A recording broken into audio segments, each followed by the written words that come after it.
Welcome to Serenity Wealth Now with Chris Cooper.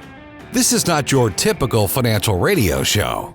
As a licensed CPA, insurance agent, and investment advisory representative, Chris coaches his clients on a holistic view of financial well-being with an objective of providing a complete financial strategy to fund life's goals. Chris is here to guide you down the path to the financial serenity you deserve. Now, here's Chris Cooper. All right. Good morning. Happy Memorial Day weekend. This is kind of what we think of as the kickstart of summer. And, it's important to pay a little bit of a tribute, homage to what really is about, what Memorial Day is really about. And that is remembering those who gave the ultimate sacrifice to protect the freedoms that we love in this country. So let's take a quick moment to appreciate that sacrifice because it's important. And it happens all the time. And so we need to make sure we remember those things and appreciate the sacrifice there. So Memorial Day. So we think about this as the kickstart of summer. So in studio with me, we've got Mike Grillo of Grillo's Chop and Barrel. Mike, how are you today? I'm doing good, man. Yeah. So do you guys tend to get a little bit busier in the summer type of time frame because people start thinking about grilling more, right? Absolutely, we do. Yeah. Especially the holiday weekend this weekend. Yeah. It's kind of already starting now. People are heading down to the lake early, and we're getting some big orders for that already. So, yeah. But from here on out, all summer long, until we get to like the dog days of summer, where it's just too hot. St. Louis, miserable. 90% humidity and 95 degrees out. Then we'll slow down again a little bit. But I have a feeling you don't put your grill away, though, do you? Absolutely not. Not any time of the year. No. Yeah. No. I have 3 of them, so. You have to use. That's right. So, all right. So, talk to me about different styles of grilling. So, what do you have? Let's talk about it. Yeah. So, I have a smoker. Okay. I have basically a fancy Weber kettle. Okay. And then a Blackstone. Got it. So, let's talk about the smoker. So, what kind of meats go on the smoker? Man. Everything. Yeah. You can't do everything bacon on there. to brisket. They can still get pretty hot too. Yeah. So you can cook whatever you want, but.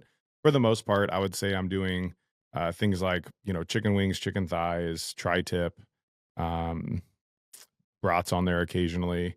Most of the time, if I'm doing steaks, I end up doing those on the Weber kettle. Yep. I just like I use Rockwood charcoal, so like real lump charcoal. Real lump charcoal. Sure. That is a St. Louis-based company, isn't it? It is. Rockwood's a St. Louis-based company. Yeah. So we support them, and their stuff's awesome. Their product's awesome. Yeah. So there's nothing that tastes quite as good as that. There's a huge difference between using Kingsford and that. Yeah. So when you're smoking and those chicken thighs, you mentioned chicken thighs. If you want chicken to taste like candy, smoke a chicken thigh. Holy cow. Yeah. Like it does something that I don't understand how it makes that chicken so different. Yeah. It does. Well, most people think a chicken is lean, right? Yeah. And a thigh is pretty fatty. So you get that slow cooked fat down into the chicken, and then, depending what you season it with, man, they can be fantastic. It's pretty amazing. All right. So then Blackstone, that's kind of the newest grilling kind of a thing, right? And it's kind of that flat surface hibachi style almost, right? Yeah. They're super popular. We use ours for the most part for burgers. I feel like it keeps a lot more of the juice in the burger. You cook them on a grill and a lot of that drips off, which is fine. But I feel like they come out a little bit juicier on the Blackstone. And then of course, we end up doing like the hibachi style stuff. We'll do like a big, massive amount of fried rice that takes up a giant 32-inch Blackstone. And it's like, okay, we're going to eat this for 4 days now. So do you make sure you include the onion ring train thing? I am not that skilled. No. Yeah, no. All right. Yeah, that would be great though to see me out there practicing and just like scooting it along the Blackstone. I think so. I don't know why you're not doing it.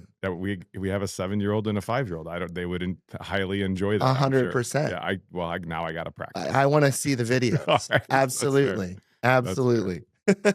All right. So I know, so now we got the right, figured out the right grill for the occasion.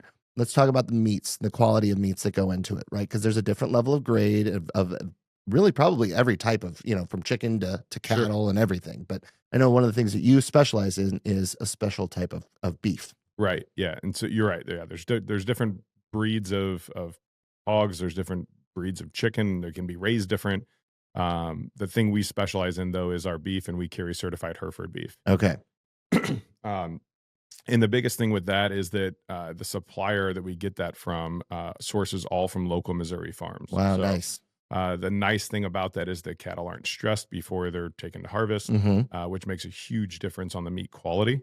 And then the certified Hereford program, everything that they supply is guaranteed to be top 2/3 choice. Okay. So everything grades so well now that they had to break the choice category into basically 3 sections.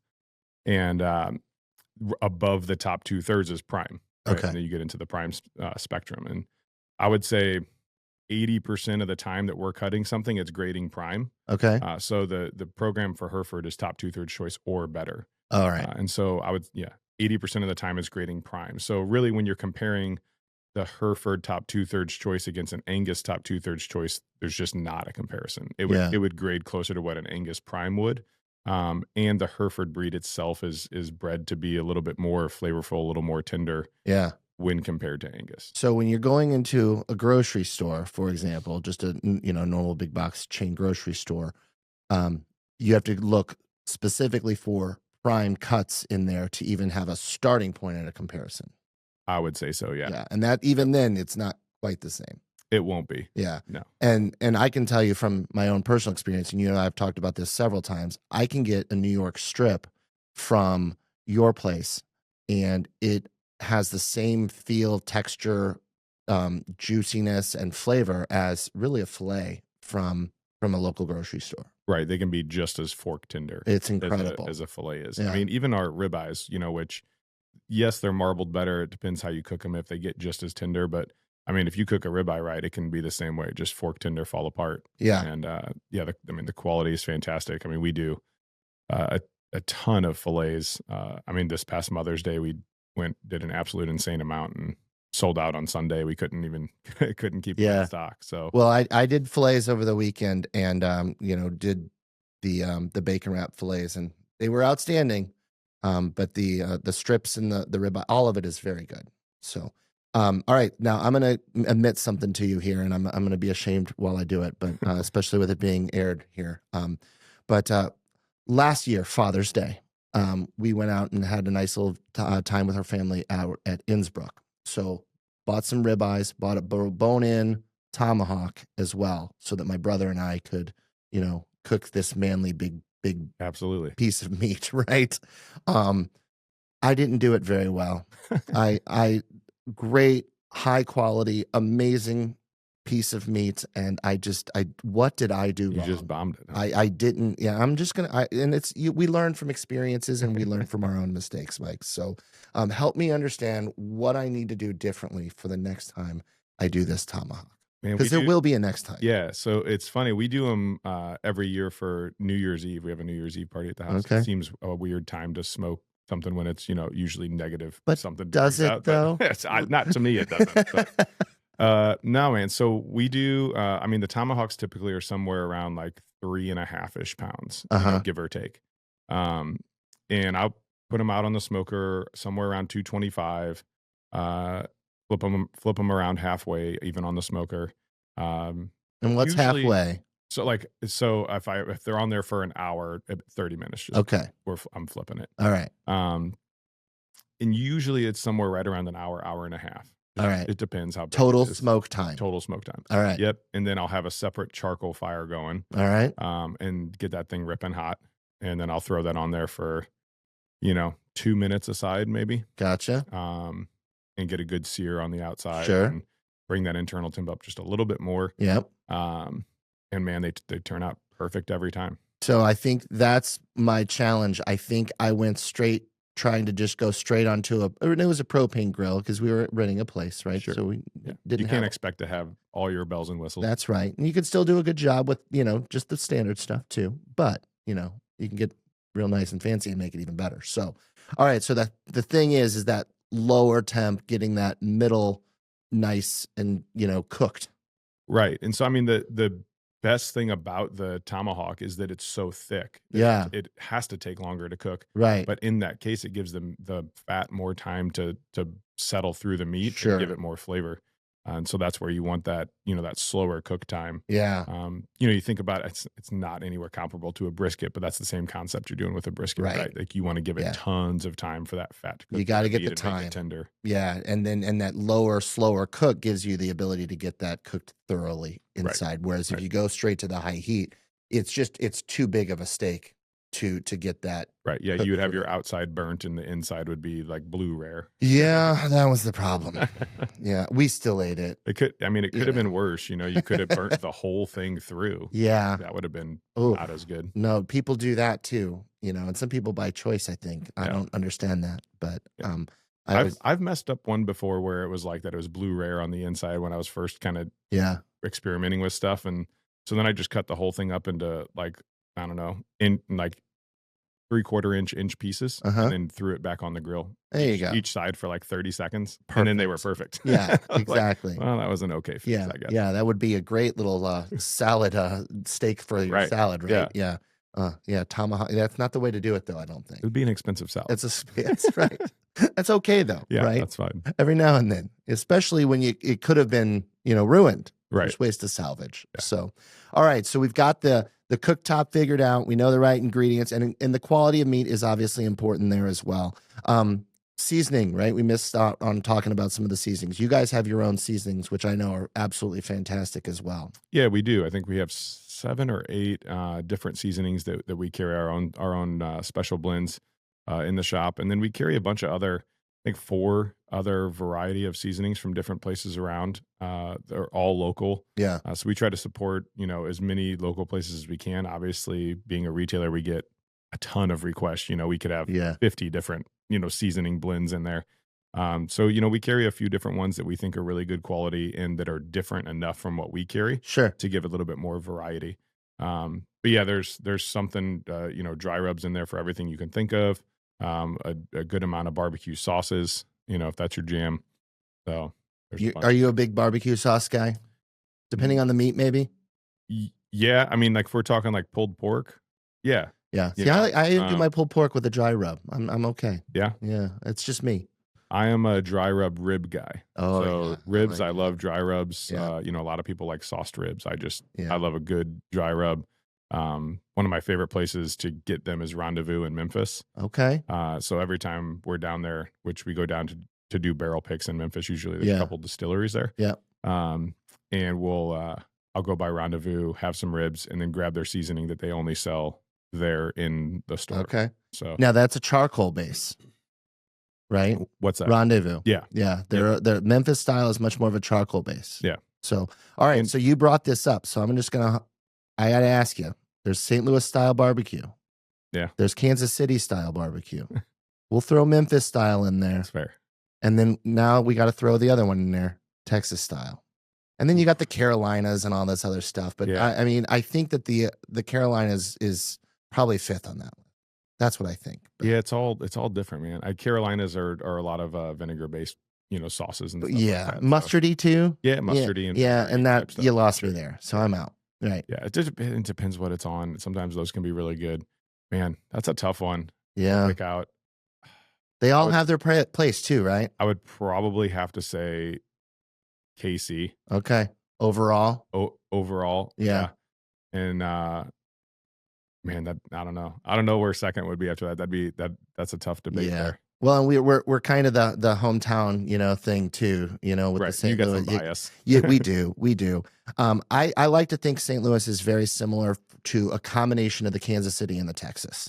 I would agree. That's kind of, and that I think that's kind of a nice way to put it, to where it's a little bit of a blend. But Texas, when you go down to what's that place in the Dallas area? Heart 8. Holy cow! I have never been there before, but good stuff. Yeah. So and it's funny you mentioned Rendezvous. I'm not a huge fan of it. I think it's the sauce style or something like that. But maybe are they dry rub? Their ribs are. All right. Well, and I'm usually a rib guy. I can be honest with you, I haven't had much else from there because I love their ribs. Every time I go, I just get their ribs. I mean, their sides are always awesome. I mean, it's good down there. But there's some good joints in Memphis. There's obviously a ton of good ones in Kansas City. And obviously, we have our own good ones here in St. Louis. We do. I mean, there's a Heavy Smoke out in St. Peter's. Yeah. And I think they've won like a bunch of, insane barbecue competition awards. What a fun day going to the barbecue competitions, right? I mean, geez, can't go wrong. I mean, it's fun for those guys. It's fun and stressful at the same time. Well, yeah. I'm not talking about for them. For everyone. For us. Yeah. Participating is a whole nother deal. I need to know how to be a judge on those. Right? And just go sit up there and take a bite of everyone's deliciously cooked. I think we can work on that. That can be life's goals. Yeah. Right. So if you're listening and you have the ability, we've got 2 judges here in waiting. So we would love to do that. All right. So you mentioned a little bit ago sides, and this is again. Now I feel like Stacy, if she listens, and she doesn't listen very often to my show because she listens to me all the time. Right? Why would you want to listen to my radio show? That's fair. Yeah. I mean, that's enough already. So, I am terrible about. I say, hey, I'm going to go to Grillo's, get some meats, and throw something on the smoker. Does that sound good? Yeah. But you know what I always forget? Sides. Of course. We're guys. So all of us do it. Yeah, it's just meat and like maybe a side of bratwurst. Yeah, or a beer. That's solid too. I have carbs right here, babe. I don't know what you're talking about. So you bail me out several times on the side choices as well, because you do have some really nice quality side items that you have in stock usually as well. Yeah, we make all of our sides in-house. Our twice baked potatoes that we do are super popular. Yeah, those are very good. They're awesome. We do a broccoli salad, a twice baked potato salad. I'll give you a little kudos on the twice. And you told me to get the twice. Last time I was in, you said the twice baked potato salad. Try it. I had to convince you. You did, but you've never steered me wrong before. So I was like, all right, I'm going to try this. It was very good. Yeah, I enjoyed it. Potato salad. It was not very mayonnaise based, which is my problem with most potato salads. It wasn't very mustardy either. Which I enjoyed. It was very good. It kind of tastes like a deconstructed baked or twice baked potato. Yeah. I enjoy, and I don't want to know what's in it, because then I'll go, oh, there is mayonnaise in it, or there is cream in it, or whatever I don't like, and then it's going to ruin it for the next time. Sure. But so kudos, you've never steered me wrong, bud. Bingo. So we got you covered. So you can bail me out on my lack of preparing my side dishes as well. Yeah. So you just got to remember while you're there. All right. So while we're also there, and this is what's so fun about Mike is you've combined a lot of your loves and hobbies into Grillo's Chop and Barrel. Yep. And so the other thing is that you are and you mentioned a little bit with going to Memphis, is you're also a whiskey enthusiast. And Absolutely. So you've got a lot of high quality, and that's where Grillo's Chop, which is the meat side, and then the Barrel, which is the whiskey side of things. And you've never steered me wrong on this side either. So talk a little bit about the combination and the whiskey side of it as well. Yeah, so I mean the whole concept of opening the facility was the meat market. That was the bread and butter, if you will. And we wanted to try to do something that was just a little bit different, a little more niche. And I love whiskey, and I thought, man, this is it's a growing industry, and and I thought, man, that'd be fun to just put something that I love to do in there as well. And so now we have somewhere around like 220 different SKUs of whiskey on the shelf at any given time. Fantastic. Little bit of tequilas, wines, things like that, just to be all inclusive. Yeah. But yeah, the whiskey specialization is real. We talked about the single barrel picks. We do like 7 to 8 single barrel picks a year. Nice. So where we go to a distillery, or that distillery will come to us with a representative, and we'll taste a few things, and then pick which one we think is the best. And they bottle that barrel up just for us. So you'll never find anything that's exactly the same. Yeah. Things that are similar, but nothing that's exactly the same. Yeah. Which is unique. And I never knew this when I'm still because I think there's a thing that happens with beer folks. I went from a beer, you start with like the Budweisers, Bud Lights, all the, stuff, right? Then you start getting into the craft beers, and it's a little bit of an acquired thing. Not everyone has a really good high quality craft beer menu though. So then it's like, what do I do now? Right. And so I needed something different. So then I started exploring into the whiskey realm, and it's a little bit of an acquired taste as well. But then all of a sudden, and everyone kept telling me, that I've got like hundreds of bottles in my whiskey collection. I'm like, what do you mean a whiskey collection? What is that about? It's a real thing though. It's very real. Yeah. It's kind of an addiction. And because you don't ever just drink a whole bottle. Like you have little differences in each one of them. Sure. Yeah, you start drinking it, and you're like, oh, this is good, and you like it, and then you see something else that's new and flashy, and then you buy that, and then you start drinking that. And now all of a sudden you have like 60, 70 open bottles of whiskey at home, and you're like, how the hell am I ever going to get rid of these.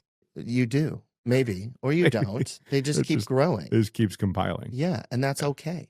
Yeah, nothing wrong. It makes it more fun when they're all open and you have friends over, because that's what it's about, right? Like, it's about sharing and not hoarding it and stockpiling it, and I'm guilty at my house, as I have way too many open bottles. I mean, probably 150 open bottles, and that's just too many, honestly. But it makes it good and fun for, when we have people over and and they're like, "Hey, can I try whiskey?" I'm like, "Literally anything that's open, drink it. I don't care." And they're like, "But this one's really expensive." Well, go ahead, man. Like, try that one and then try this one that's actually really good too, and see the difference. Sure. Right. And so, it makes it fun. Like, I would rather enjoy it with someone and talk about the differences than enjoy it by myself and not talk to anyone. Well, that's really what it's all about, right? Is enjoying, because it's not, we don't, and as I've gotten older, I've started to realize this is a sipping thing. This is, just nice, easy, smooth, and it's savoring. Right. It's just slowing down, enjoying your lifestyle. And one of the things that, and I know Mark Sutherland, Stone Ledge and Stolock. Yep. He mentions that all the time. And he does it with a cool British accent, which he does. Makes it much more soothing. It is. He's more pleasant to listen to than we are. Yeah. Sure. Well, we have our things too. He's just British. Yeah. So. But he talks about it all the time as well, is that enjoying that slow down philosophy of life. Right, just getting down and enjoying that time, because we tend to forget about that. Life just moves too fast. It does, yeah. And we both have the young kiddos. Yours are way younger than mine, but it makes it that much more fun to just sit down, enjoy while you're grilling a nice cocktail, and slowing down and enjoying your weekend. Right, yeah. Especially when you have other people around and being able to sit and talk about it. Yeah. All right. So, as if starting your own business with two of your favorite hobbies, and I guess hobbies, whiskey and meats, we'll call it hobbies. That's fine. You're also a big weightlifting guy too, so you incorporate fitness into a lot of things that you do as well. But the other thing that you're a big enthusiast of is golf. And so I know you're a big golfer, and I know your wife Lindsay is also a big golfer. So talk to me about your latest adventure, because now you've kind of got this trifecta of all things that are Grillos. We do. On. Yeah. So, I guess I'm trying to create a compound where I never have to leave, just meat, whiskey, golf, hanging out with friends. So we got lucky and got a spot next door to Grillo's, which is an old GameStop. Yep. And we opened up a place called Birdies and Barrels Golf Lounge, and it has 2 TrackMan simulators in there. A big bank of private lockers, a lounge area, bar area, poker table. And we're doing a private membership only concept to where each member gets a locker. They keep their own alcohol on site. And it's an all-inclusive fee. So you pay one fee and you can use the simulators as much as you want. You can use the lounge as much as you want. Yeah. The concept was to kind of create like a home away from home, and then community on top of that. Sure. Getting people together and sharing pours and stories and BSing and just having a good time. And so far so good. We're at 26 of 50 lockers full. Nice. And the feedback's been great so far. Everyone loves the vibe and the concept, and it was easy. We kind of went through like a speakeasy vibe with it, and it was actually easier than I thought it was going to be to do, because my wife and I had the same like vision and concept for it. So we weren't it's amazing. Heads and fighting on anything, which was super nice and made it super easy to get it done. So. Yeah, well, it looks good, and I knew you did a lot of the work in there too. I saw you many a times with a roller in hand. So yeah, painting ceiling tiles, which was just the worst. What's the worst? Ceiling tiles? Oh man, like you said, I work out and I lift on the regular, and I overhead press plenty. And but man, overhead pressing 500 ceiling tiles in a day, that weigh like 2 pounds or whatever. Yeah, they weigh like nothing, just putting my arms over my head that many times, I guess. Man, I was just wrecked the next day. I was like, why am I so sore? It's like, because my arms were over my head for 3 hours, I guess. I don't know. Yeah. Repetitive motion stuff is what gets you every time. But it was a lot of hard work, but it was well worth it. And to see the final product and to see it being used now, I went over there last night after I left Grillo's and just kind of walked over, and there were a couple people using the simulators and a couple people hanging out. And so it was awesome to see already. So, yeah. Well, and so you've got this cool speakeasy vibe in there. And but the door isn't hidden or anything like that. It's visible. You can see it. It's not like you're having to hide or anything like that. But you also have some cool splashes of color that have a golf kind of a theme to them as well. And the artwork just looks fantastic. So yeah, the that was everything in there is like the same color scheme, and yeah, I found these paintings from two of my favorite golf movies, Caddyshack and Happy Gilmore, and I showed them to Lindsay, and I was like, hey, what do you think about this as like a fun pop of color in there? And she's like, say less, buy them. Like, yeah, yeah, we're done. Yeah, we don't need to debate this at all. I was like, yes. They're fantastic. Hang a picture on the wall of Bob Barker punching, Adam Sandler in the face, and Happy Gilmore is just, it's classic. God rest his soul. Right. Well, they are perfect, and they match the space so well, and it's absolutely amazing what they bring in, that just that pop, because you see it that much more, right? So, all right. So what's funny about that is, we talk, Happy Gilmore is not exactly the typical golf stigma. He's a little bit different out there, right? Yeah. And I know you host an annual event, a golf event, and which I try to participate in when I can. And you've got it coming up here, sold out, I know, but I'm going to try to be out there and seeing on the course and stuff. But you have a lot of fun out there on the golf course, and I think one of the things that you're doing in this golf tournament that's a little bit unique has a little bit of a Happy Gilmore style to it. Yeah. We have this will be our first year. We have we're calling a heckler hole, basically. So we have a couple of my buddies who are going to go sit out on the tee box and just razz everyone and try to get them to shank golf balls. Nice. All over the place. Hopefully it's on a par 3 where there's no homes around. So we don't want to keep that one away from my hole as well. Okay. I don't want to, I would like hear it. Can I just be behind it maybe or something off to the side? I like it. Yeah. But yeah, so that should be entertaining. I honestly meeting with them actually tonight to go over some of the final details.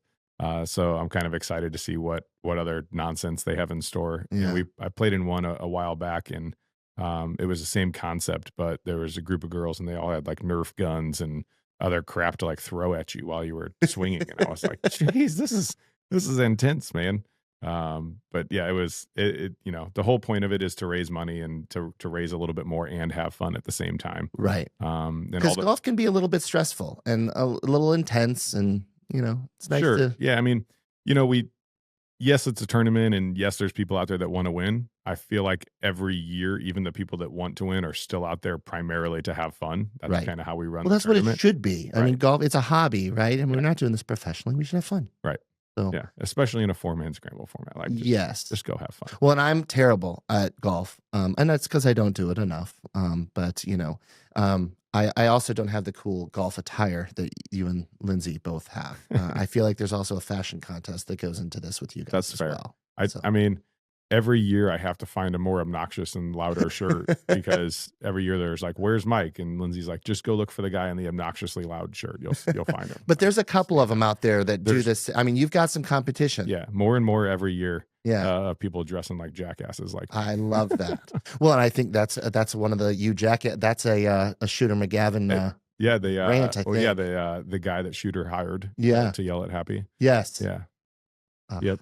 I can't wait to hear this. So. But the golf tournament's great. Like you said, it's sold out. Our charity this year is changing to another St. Louis charity, but it's going to the St. Louis Hero Network. Amazing. And they keep all of their charitable donations in the St. Louis area. Fantastic. Which is nice. Our previous charity worked with previously combat deployed veterans, and the owners were from St. Louis, but they've kind of grown, and the money's kind of gone outside of New York. And so, not that we don't think that's a valuable cause, we would love to see the money we raise stay in St. Louis, in the community you're part of. And it's still a very similar network. They're still working with military families, police families, firefighters, first responders, things like that. So that's amazing. All the proceeds will go to them, and this is our first year with them, so we're excited to have them out and kind of say a few words and see what we can end up raising for them. Well, it's too late to get in this year, folks, but if you're interested, make sure you visit Grillo's, and you've got a whole nother year until 2026. You can get in for the following year. As soon as we get out there, so it's May 31st, the weekend after Memorial Day. As soon as we get out there that day, we'll book next year's tournament. So I'll know the details, and you can come holler at me. Well, there you go. Want to play? There you go. All right, folks. Grillo's Chop and Barrel. Pay them a visit. Fine quality meats and spirits, and why not figure out a way to keep your golf game going year round as well, right? I like it. Mike, thanks for coming in, bud. Absolutely. Appreciate you. All right, so check out Grillo's Chop and Barrel out in Lake St. Louis. Let's talk a little bit about the discussion we just had with Mike. So quality matters.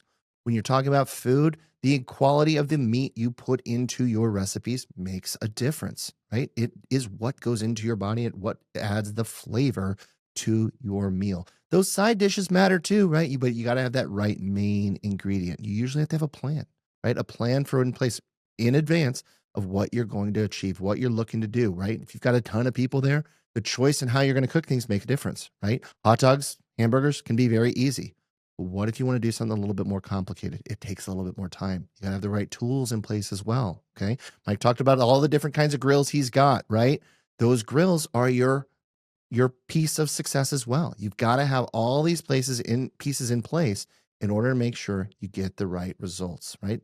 There can be mistakes along the way. Things happen just like in the market. Sometimes the market goes down, but it tends to go up over time as well. We want to make sure we have that balanced approach and that balanced plan, and it starts with having the right ingredients. Good quality ingredients in a plan lead to success. No different than on the investment side. On the investment side, we need to understand what we're trying to achieve, our goals, our objectives, our passion, our mission, what we're trying to do. We need to understand the time frame, right? How long are we going to cook our meats? How long do we need to make sure our financial portfolio can cook, so to speak, right? Can do its time, take the time it needs to get the results we're looking to achieve. Are we looking for low and slow growth? Or are we looking for that high heat, that extra risk, which could lead to burning, right? Could lead to some challenges along the way. We need to make sure we plan for all of these scenarios and get that right plan in place. And it starts with a plan. Then you have to add the right ingredients. And then ultimately you have to nurture it and make sure it gets you the plan for success and that ultimate goal that you're looking to achieve. Folks, enjoy your Memorial Day weekend. Have a great, great time and spend a little bit of time remembering what this holiday is about. For those folks who made the ultimate sacrifice, protecting our freedoms. Okay? So to check us out, Serenity Wealth Now for more information. Happy to chat about the things that are most important to you. Till next week. Serenity Now! This is Serenity Wealth Now with Chris Cooper. Request a free copy of Chris's latest book, The New Holistic Retirement, by visiting SerenityWealthNow.com. Investment advice offered through Fortis Capital Advisors, LLC.